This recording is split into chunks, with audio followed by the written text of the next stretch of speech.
Something that was really crazy is like right after I finished that last video, when I was talking about finding out who the man was that was orchestrating stuff to happen behind the scenes, where I would feel the same disappointment and letdown and pain that he felt when his dad promised to come pick him up and never showed up and got his hopes up, and wanted me to feel let down the same way he felt let down. And lo and behold, at least according to my intuition and confirmation from my angel answer cards, it was this guy that texted me last night out of the blue. I haven't spoken to him at least in a couple months because I was done with his BS. And I was like, you know what? F it. I'm just guessing my son will never see his dad. If he does, it'll be briefly, or they'll have some sort of relationship when they're older. Because as of right now, I don't have time for people trying to play games with me. And he likes to act like he's chill. He acts really bipolar and well, if you ask me, he's the one who acts schizophrenic, because he'll be cool at 1 minute and then all of a sudden he flies off the handle with cursing me out and call me out of my name. And that's how I became the way I became, with cursing out people. And not saying because of him, but because of me not I'm not giving a you know what about checking people no more, because he was the icing on the cake with me accepting people disrespecting me and talking to me any kind of way. So anyways, um he contacted me. He was asking me to send him some money before. Doesn't he feel like he want to die? But anyways, out of the blue, good morning, Miss Bryant. Hope all is well with you today. I'm believing in self and the grat things I can accomplish when focused and not overwhelmed with negativity or petty confrontation.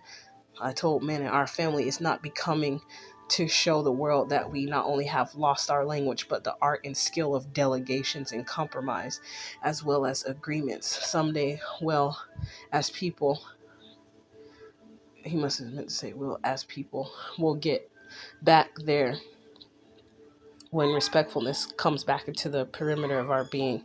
You're mentally quiet these days, and I know from experience you're preoccupied with other things. Hit me up once in a while. I'm doing better. I swear I am. Talk to you later. And I asked my cards because of the intuitive jolt I got, if he's just saying that because he's actually doing bad.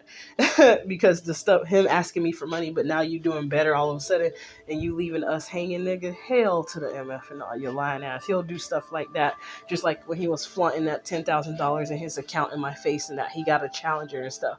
I knew his true character, so that shit didn't mean shit to me. I was like, okay, good for you. And then he took his ass down there to Sacramento to be with his family. His family had kicked his ass out, and then he lost everything. He lost his car. He claimed his brother did it, but it's probably some dude he might have been messing around with. Because I told him straight up a couple times that I thought he went both ways after seeing how he act. He was like, hell no, blah, blah, blah, blah. He tried to be slick with it, but nigga, please. So anyways, I was asking, like, asking my angels if he was the one. Because at first they said no to a couple other guys that I dated. I said, it got to be somebody who I know, who I've dated in the past. And how I met Anthony, I should know for sure that he's a gang stalker, because he tried to force himself upon me back when I was much younger. I think I was 24, 25. I might have been 26, to be honest. No, I wasn't 24, 25. I was like, let's see, that was, I think, back in 2017 or 18.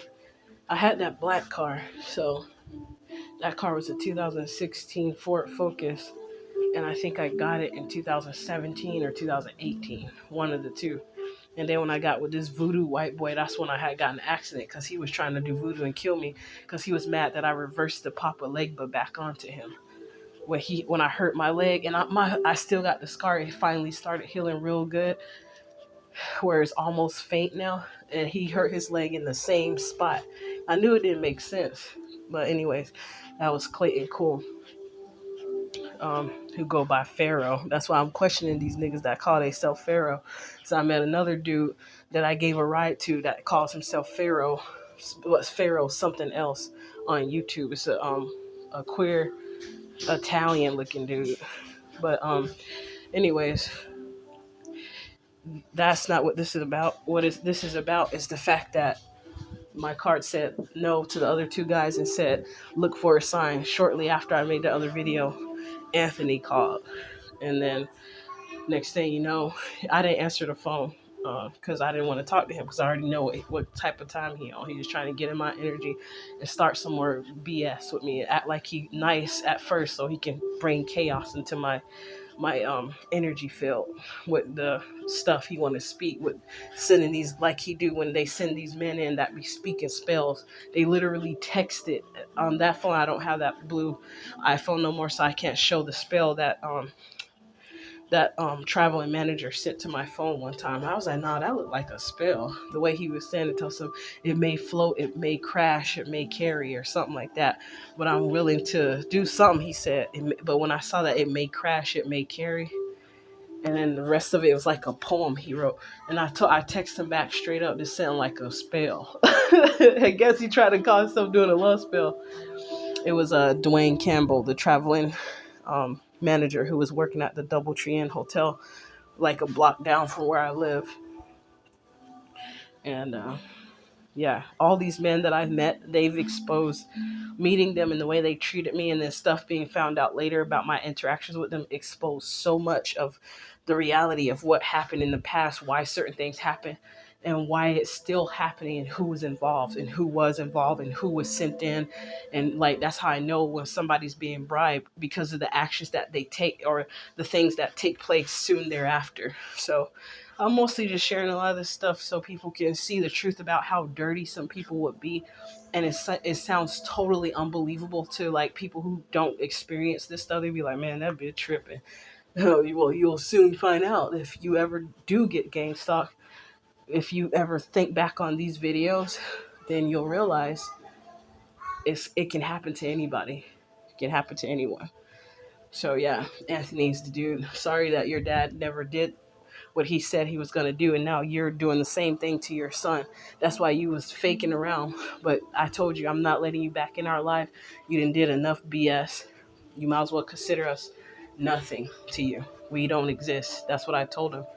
He waiting for his mama to get out of jail and stuff, and I was like, you know what, I'm done with that dude. It's unfortunate because I wanted my son to have a role model, to grow up an actual man, masculine man.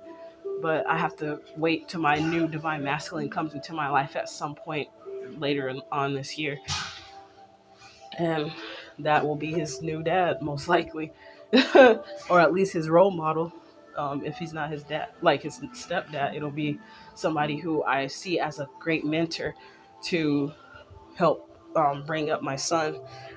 So yeah, it's unfortunate, but I just wanted to share that. It's really nasty for a grown ass, old ass nigga. He in his mid 50s. I'm like half his age. And he treated me, because I'm younger, he thought I was stupid, and that he like, because he used to push me over, like I was a pushover. I was washing the dishes, giving him massages, doing shit he wanted me to do. I did this to several men that I've dated in the past, and I realized I was giving them treatment that people they didn't deserve. And I found out, even if they did marry me, they still didn't deserve it because of what their agendas were in my life to begin with. The reason why they even came into my life. So that's why I cut it out, and now they all got attitudes like, oh, she thinks she better. I don't know what's wrong with her. They spreading gossip and rumors about who I am in the world to other people who knew me or who knows me. And then that's why I see them flip or change, spreading rumors and lies to try to tarnish my character. So I was like, you know what, I'm gonna just be bold and put it all out there. Not every single thing, but the people who were involved and had a hidden hand in my demise, I will expose your motherfucking ass. So that's it, y'all. I'm sorry if I made it too long, but I just wanted to talk about that because that's really immature and childish to try to make me feel like how his daddy made him feel. That's just a level of how childish this grown ass, old ass nigga is. Be careful out there, y'all.